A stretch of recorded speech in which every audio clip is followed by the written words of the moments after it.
puedo poner ese auspicio también a disposición de otros proyectos porque voy generando confianza.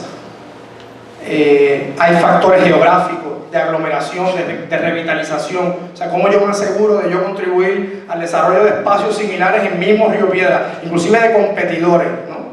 Y de crear esos famosos clusters, ¿verdad? Que es otra palabra de moda también en la literatura empresarial. Y del lado de la demanda, lo mismo. Cómo yo me aseguro de tener una demanda diversa. Ya no es suficiente con una compañía de teatro llenar el teatro, que es suficiente como para tú decir que tuviste un éxito financiero, sino de saber cuánta gente nueva está trayendo al teatro cada vez que lo tienes lleno, ¿no? Entonces estoy haciendo un trabajo que no es otra cosa que cumplir con objetivos de política cultural de acceso y participación. El factor de educación, ¿no? El factor de acceso y participación, que ahora utilizamos muchísimo en las redes sociales. Pues si lo estoy usando, ¿cómo yo me aseguro de medir que eso está teniendo un impacto en penetrar al público? Porque después de todo, el gran problema de la cultura no es tanto la producción, sino la brecha grande que hay entre producción y consumo. Y hay consumo porque allá afuera sabemos que hay un montón de gente y siempre nos quedamos cada vez que pasamos por el Choliseo y vemos que está lleno, que el concierto cuesta $150, pero nuestro show de 5 pesos en la respuesta pues fue un poco débil. Pues hay una brecha ahí. Y hay una brecha en cultivar un público, crecerlo, hacer lo que ese público acceda a ofertas más diversas, porque no es que lo que están consumiendo esté mal, es que también hay más ofertas y mientras más tú consumas, en términos culturales, ¿verdad? Sabemos que la contribución importante que eso tiene. Así que un poco, mi propuesta es que las organizaciones estén más conscientes de su rol que tienen en la política cultural y su rol que tienen en promover la sostenibilidad del sector en el cual se desempeñan. Todos sabemos que la cultura es beneficiosa para la educación, para el bienestar social, para la identidad, para la cohesión social, etcétera, etcétera, etcétera. Pero tampoco somos expertos en esas materias, pero sí somos expertos en saber cómo lo que yo estoy haciendo contribuye a que el sector en el cual yo me desempeño se siga fortaleciendo, ¿no? Y ese rol de las organizaciones es bien importante y eso es algo que debemos desarrollar herramientas para formar a esos gestores culturales, a esos administradores culturales que estén conscientes de eso y por supuesto que ese proceso de medir, y no es medir, perdón, porque esa palabra también es otra que causa mucha preocupación. No todo se puede, el hecho de que no se pueda medir no significa que no exista, pero sí el Estado, desde su rol, cualquiera que sea, tiene que ir en sincronía con ese ejercicio de auditoría cultural. Y a la hora de incentivar, pues obviamente tiene que medir cómo la organización se encarga de contribuir al desarrollo de ese sector en esos componentes que yo menciono. Y finalmente, a mí me gustaría, en la misma línea de cómo el Estado interviene en la parte económica de la cultura, porque obviamente tenemos que reconocer que vivimos en momentos difíciles económicamente, todo el mundo va a buscar soluciones en todas partes, debajo de las piedras, y sabemos que el desarrollo económico de la cultura es uno de esos componentes. Donde quiera que haya un empleo, ahí lo vamos a buscar, y este tema de industrias creativas y culturales pues, es un tema de bastante reconocimiento a nivel internacional. Pero es bien importante entender, yo trato de expresar esto a través del concepto del ecosistema, que los sectores culturales, las industrias específicas funcionan como ecosistema. Todo el mundo tiene un rol distinto y lo hablábamos ahorita cuando hablábamos del caso del teatro. En el escenario del teatro, la productora nacional tiene un rol, el Ateneo tiene un rol, Teatro Breve tiene un rol, el teatro escolar tiene un rol. Y a la hora de evaluarlo no podemos ponerlos uno al lado del otro, porque cada uno tiene un rol distinto. Inclusive, ese rol podemos verlo desde el punto de vista de una pirámide, ¿no?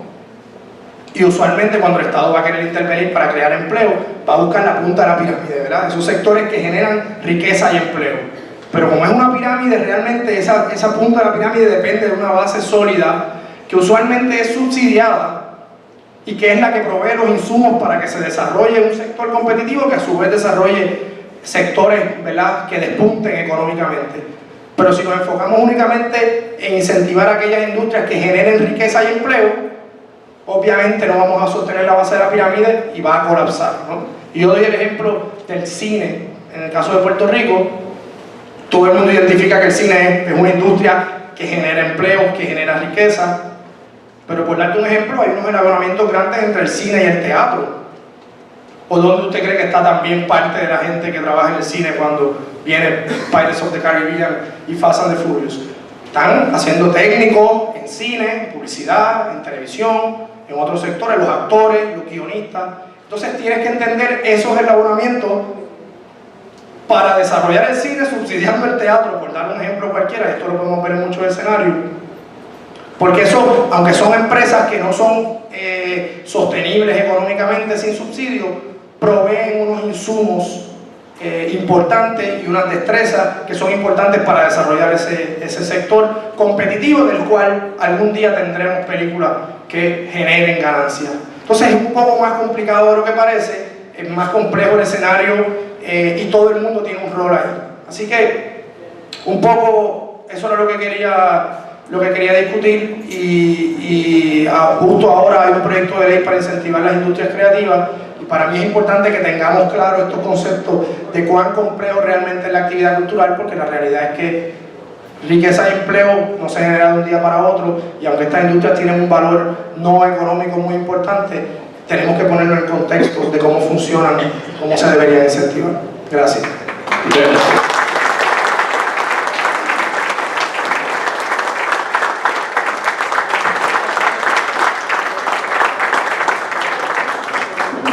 El profesor Miguel Rodríguez va a hacer su presentación sobre afirmación y diversidad cultural, un proyecto para el siglo XXI.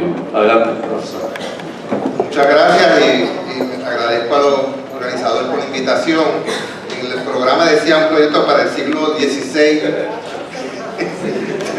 Yo soy arqueólogo, pero no para el siglo XXI, parece que fue un error.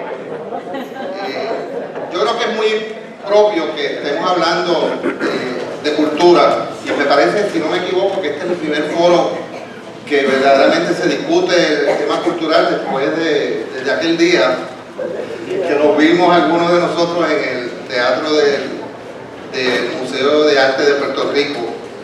Y creo que es muy acertado que sea en estos días, a pocos días de una primera situación que ocurre, que creo que es una alerta del issue de la muralla. No vamos a hablar de la muralla aquí, pero saben ustedes que es un indicador, ¿verdad?, las reacciones y lo que ocurrió, por dónde va la cosa cultural. Y ayer recientemente otro issue más que surge del posible issue cultural del Oso Blanco y de su demolición, y yo creo que pues esto estoy seguro que también se va a seguir hablando en las próximas semanas. En el día de hoy estoy hablando, ¿verdad?, cada uno de nosotros tiene diferentes sombreros. Yo vengo sin sombrero y casi sin pelo, ¿verdad?, pero mis ideas son las mías, no estoy representando al Centro de Estudios Avanzados ni a ninguna otra institución, otro sombrero que pueda tener. Escogí el tema de afirmación y de diversidad, y creo que en cierta medida hemos estado hablando también de ese tema de la cultura como un elemento de afirmación nacional y diversidad dentro de la cultura. Luego de reunirme durante el año con muchos líderes culturales de Puerto Rico, hicimos una lista de como unos puntos de partida básicos para un proyecto cultural para el Puerto Rico del siglo XXI, y el punto cuarto decía: la cultura es diversa e inclusiva, de todos y para todas también, obviamente, y todas sus expresiones deben promoverse y respetarse. Ese es el punto 4 de 10 puntos, que eran como unos puntos de partida en que mucha gente estaba de acuerdo, ¿verdad?, que un proyecto cultural para Puerto Rico debería tener. Yo creo que en términos generales hemos visto en Puerto Rico en los últimos años cómo cambia en énfasis el apoyo oficial a la cultura y a las instituciones culturales del país con el partido que está en el poder. El PNP obviamente conocemos que, y un ejemplo del cuatrienio pasado, prácticamente, por ejemplo, las instituciones culturales, usando el ejemplo del Instituto de Cultura, fue prácticamente desmantelado. Se redujeron sus empleados a un mínimo de 400 a 70, 80, por las diferentes leyes que se aplicaron, y su presupuesto sufrió. De hecho, los que leyeron el informe del comité de transición de la entrante administración decían que la pasada administración había convertido al instituto en una agencia de entretenimiento en vez de una institución cultural, privatizando incluso la fase programática de la agencia. Eso era lo que leyeron el informe del comité del gobierno nuevo. Realmente era dramático y patético cómo se expresaba en ese informe que el instituto no cumplió en los 4 años pasados con su trabajo de promover, defender, diseminar la cultura en todas sus expresiones. No debemos olvidar, porque yo las estaba siguiendo, estoy seguro que muchos de ustedes, las carteras de actividades mensuales, donde entre las actividades que auspiciaba el Instituto de Cultura eran talleres de jardinería, yoga para niños con un grupo que se llama Yoga for Kids, clases de castañuelas y sevillanas, talleres sobre hidrografía del río Tanamá, certámenes de poesía en inglés.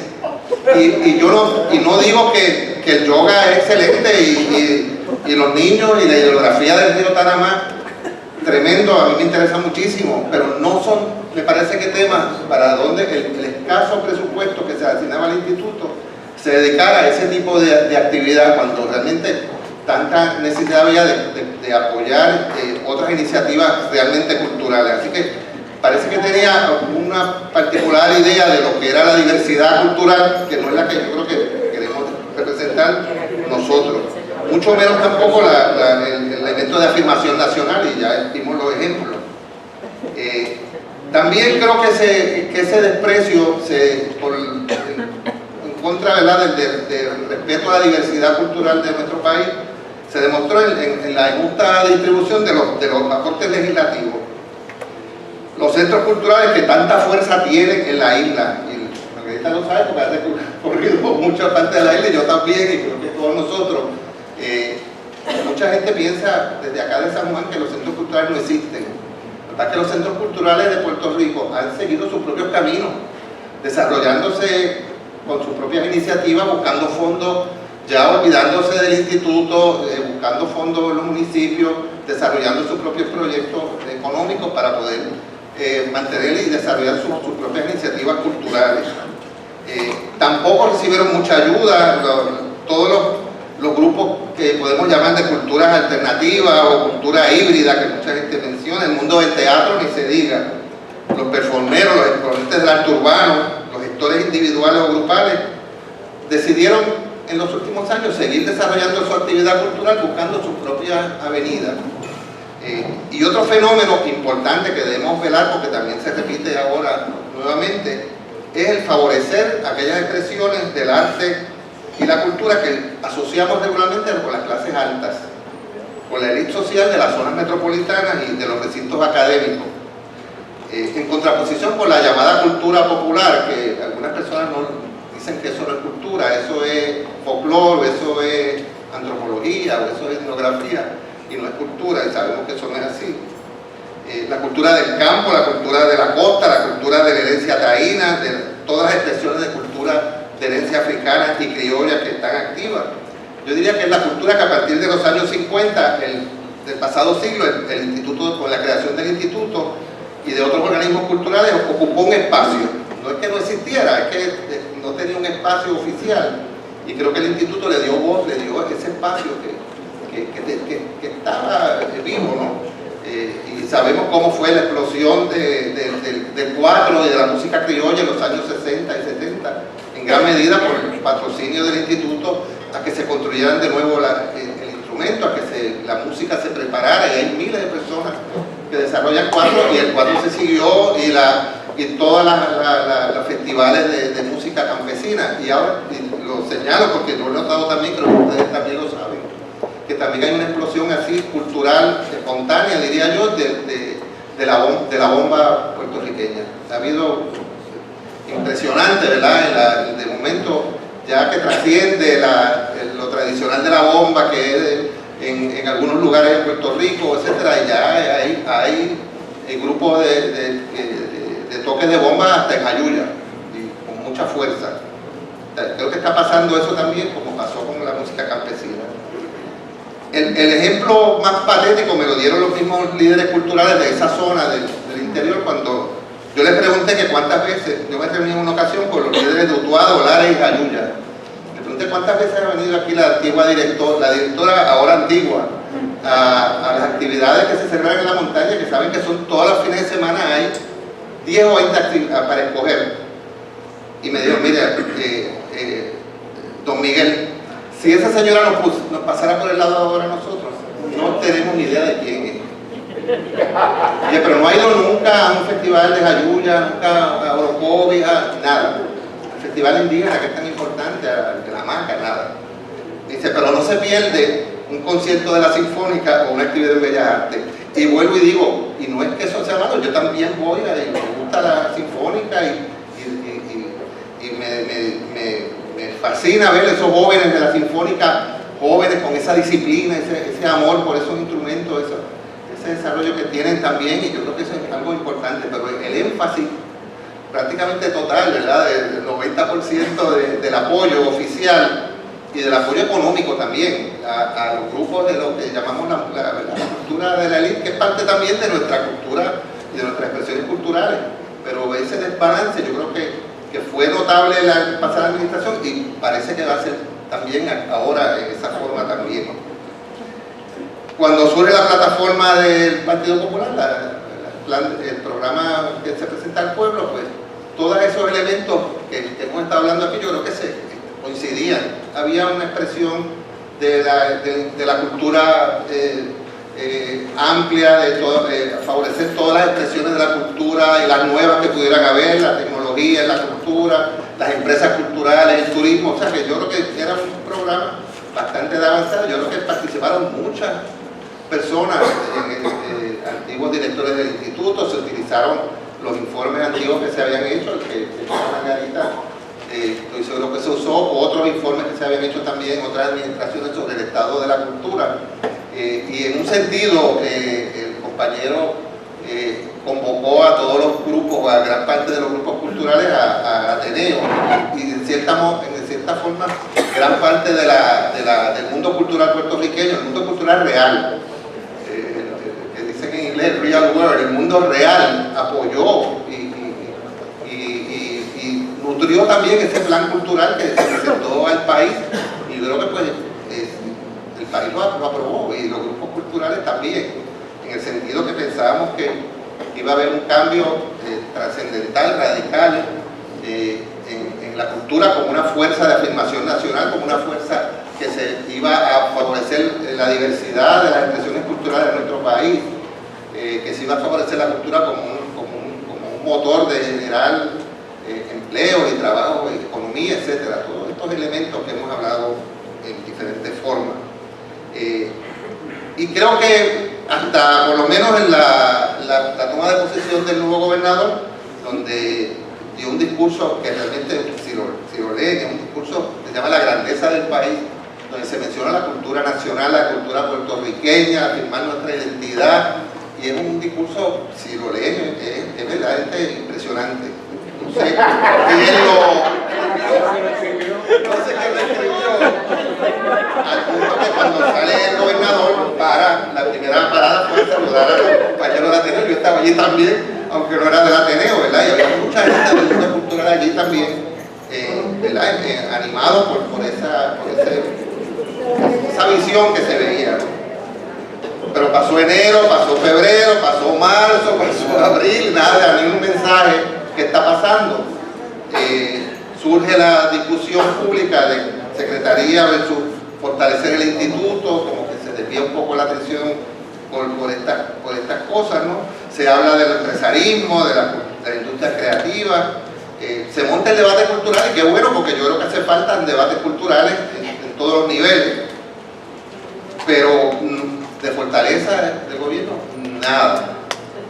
Bueno, a veces salía que estaba Benicio del Toro, entonces empezaban a correr las rumores que si Benicio era el próximo director del instituto. Yo hice una lista, no la voy a leer ahora, pero tengo 19 personas que en algún momento se mencionaron que iban a dirigir el Instituto de Cultura, y ninguna de ellos fueron los que se mencionaron después, ¿verdad?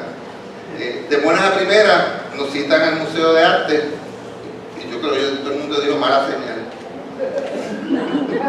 Que no en Vallajá o no en otro lugar, ¿verdad? Más amplio en términos culturales. Y siempre yo decía a mucha gente, los gobernantes de este país, de otros países también, son como magos de circo, que a veces para hacer los nombramientos uno espera que nombren a una persona o a otra, y de momento meten la mano en un sombrero y sacan un conejo y dice, ¿de dónde salió ese conejo? Se sorprende y es real. Dramáticamente y tristemente es así, y eso lo sabemos porque ha pasado y aquí yo creo que pasó también, ¿verdad?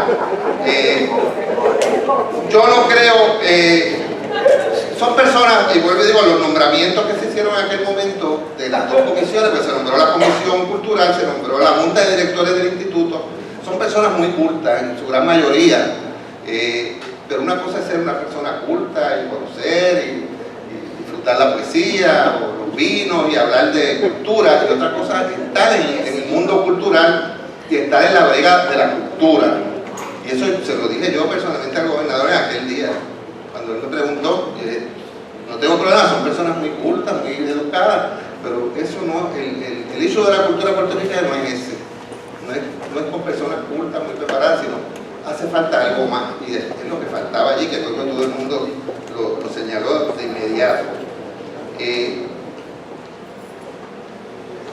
Prácticamente muy pocas de esas personas, hay artistas, hay personas, ¿verdad?, creadores de cultura, pintores muy excelentes, pero no tienen, me parece a mí, ¿verdad?, en términos generales, esa comisión como una proyección de lo que puede, y me parece a mí que es un aviso, ¿verdad? Quieren componer una comisión, uno sabe por dónde va a ir el camino, ¿verdad?, de los trabajos que van a hacer. Dios quiera que me equivoque, yo soy un eterno optimista y no me miren, este me está mirando mucho aquí. No sigas por el veo que ya la gente dice, no sigas por la vaina esa de que ver el vaso medio lleno y toda esa historia. Pero ahora a mí se me hace difícil ver algo del agua aquí, un poquito, ¿verdad? No puedo decir ni medio lleno, yo siempre lo veo medio lleno. Ahora casi está vacío, ¿verdad? Y uno no puede, no hay vaso. También la representatividad se planteó, hablando de la cultura, de la diversidad de la cultura, no hay en esos comités, en esas comisiones, una representatividad de todo el espectro cultural puertorriqueño. Hay nuestros centros culturales, no está la cultura afrocaribeña o afroboricua, la cultura criolla, los jóvenes nuevos de la cultura, podemos llamar la cultura urbana, los gestores no están representados, y yo no creo en cuotas, no es cuestión de que haya una cuota, de que haya que darle, ¿verdad? Pero que uno pueda decir en términos generales, uno está satisfecho con ese nombramiento, no puede ser, y menos que nombrar al presidente de una comisión, que es el mismo presidente ahora de la Junta de Directores del Instituto. Y es una persona que puede ser una persona, ¿verdad?, muy culta, muy preparada, pero no la veo en la brega cultural del día a día como ha estado mucha gente, ¿verdad?, en este país. Profesor, por ahí que me van a acabar. Pues nada, aparte, para terminar, yo creo que independientemente de lo que vaya a ocurrir ahora en términos de la cultura, la gente ha seguido sus propios caminos, porque yo he seguido viendo grupos culturales, empresarios pequeños culturales desarrollando sus proyectos de teatro, de cine, de arte, de bomba, de cultura criolla, y lamentablemente lo están haciendo, o bueno, ¿verdad?, que lo hagan al margen de las estructuras oficiales. Así que aquello de que decían en la política, mayor represión, mayor combatividad, esto yo creo que lo podemos adaptar también al mundo cultural, también en este momento. Muchas gracias.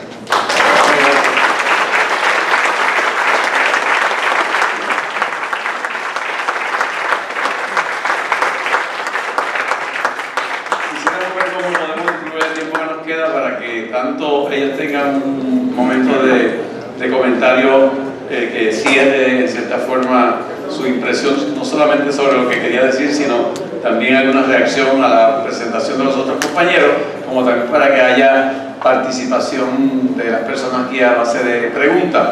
Así que podríamos distribuir 5 minutos para cada uno para esa reacción, tanto como que quieran concluir un pensamiento que se haya quedado inconcluso o una reacción a la ponencia de los compañeros. Comenzamos por Margarita Ostolaza.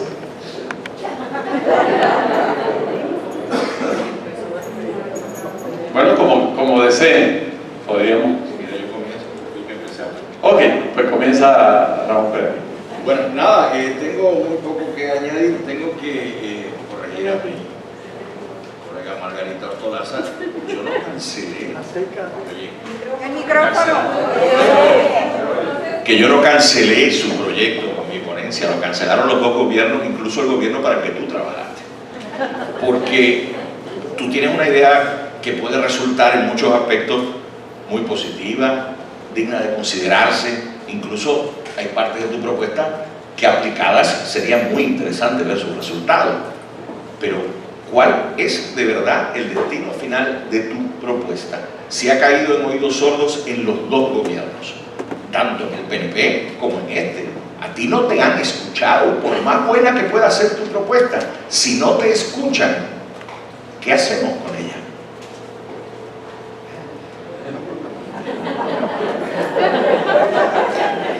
Bueno, primero que nada, lo que pasa es que él comenzó diciendo, ¿verdad?, que estaba todo cancelado, ¿verdad? Yo lo que pasa es que esa no es mi propuesta, y ahí es que Ramón Pérez se equivoca de calle. Esto es una investigación que se hizo desde el Senado, avalada por la comunidad cultural, con el consenso y la participación de toda la comunidad cultural, de las instituciones culturales, para establecer lo que nunca se había dado en Puerto Rico, una política cultural holística desde el Estado para el fortalecimiento de las instituciones culturales desde el Estado, ¿verdad? Entonces, el propósito de yo haber asumido la responsabilidad de devolverle a la comunidad cultural tanto la investigación que se hizo en el Senado en el 2000, que aquí está Martínez Maldonado, que fue el presidente de la Junta del Instituto de Cultura, cuando nosotros elaboramos esta investigación exhaustiva y que el Estado Libre Asociado, el Senado de Puerto Rico, gastó cientos de miles de dólares, no 300.000, como le acaban de desprender al Instituto de Cultura Puertorriqueña, 600.000 pesos para este cuatrienio, ¿verdad? Que ahí es que yo noto la perversidad de este gobierno para terminar de aniquilar el Instituto de Cultura, contrario al compromiso programático del Partido Popular, del Partido de Gobierno, que sí asumió, por las recomendaciones de los sectores culturales, asumió un compromiso programático donde estaban los lineamientos de esta propuesta, porque quiero decirles que nosotros le llevamos esta propuesta en febrero del año 2012, del año electoral, y en el 2013 entonces se lo llevamos nuevamente en febrero, formalizada la propuesta con todas sus letras al gobernador. Y es cierto lo que dice Ramón Perea, ahí rebotó porque el gobernador de Puerto Rico, como él bien lo dijo, y aquí lo voy a decir con todas sus letras, bueno, pues que ahí quien gobierna es Antonio García Padilla, y que si gobernara para bien, pues qué bueno, pues santo y bueno, pero es que está haciéndole un daño terrible al país, le está haciendo un daño terrible al Partido Popular, ¿verdad? Porque ¿dónde es que están los votos del Partido Popular, que ya perdió? Bueno, pues estarían en este sector de la educación y de la cultura.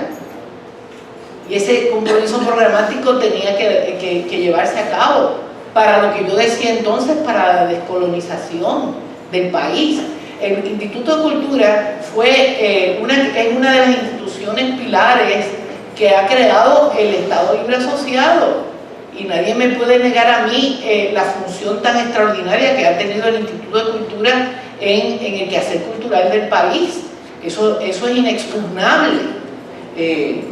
Claro, ¿cómo se ha deteriorado esa institución y cómo la podemos recobrar? pues sostenemos, yo tenía que devolverle estas dos propuestas. También se hizo en 6 meses una segunda investigación muy seria, pero se hizo en 6 meses con la participación de más de 90 gestores culturales, instituciones representadas allí bajo la administración de Aníbal Acevedo Vilá para el comienzo, que avala la propuesta, la investigación inicial, y que entonces nosotros retomamos, que se llamó Pensar a Puerto Rico desde la cultura. ¿Qué pasa? Que como allí no hubo legislación posible, porque el partido, pues, bueno, Aníbal Acevedo Vilá no, ahí no había manera. ¿Y qué es lo que sucede? Que para la política cultural es indispensable la legislación. No importa tanto los nombramientos de quien se haga. Y la verdadera perversión de la creación de esta comisión por parte de el nuevo gobierno, que se le entrega a un sacerdote que tiene una posición ideológica divisoria al interior de la Iglesia Católica y que pertenece a la Junta de el periódico El Nuevo Día, y que no es posible la discusión, esta discusión que nosotros tenemos aquí, no es posible llevarla a cabo con el presidente de la comisión y el presidente de la Junta. Se hizo esta comisión para acallar las voces culturales, y eso, gracias a ustedes, gracias al MUS, hoy ha convocado aquí, que quiero agradecerle de todo corazón que haya abierto a la discusión.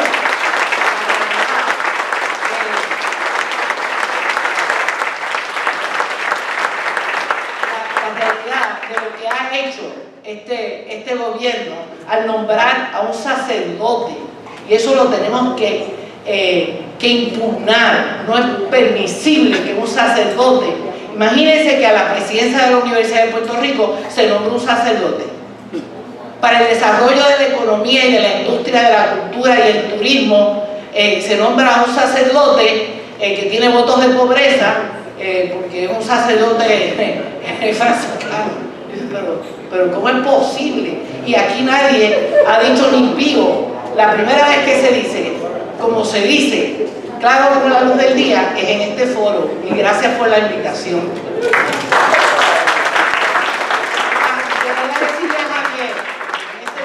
Quería decirle a Javier, política pública, yo soy especialista en política pública se hace desde el Estado. Ahora, el desarrollo de la cultura no se hace desde el Estado, porque eso es dirigismo cultural. Por eso, estas investigaciones que nosotros hicimos son inexpugnables, porque se refiere a las instituciones públicas, a lo que tiene que hacer el Estado para el fomento, para el estímulo, para que la cultura florezca en nuestro país, con una política holística dirigida hacia la afirmación de la nacionalidad puertorriqueña. No de la alta cultura, sino de la cultura popular, de la cultura que hace el pueblo, que no la hace una comisión, ni la desarrolla una comisión, la hace el pueblo. Y como bien hemos dicho aquí, el pueblo ha tenido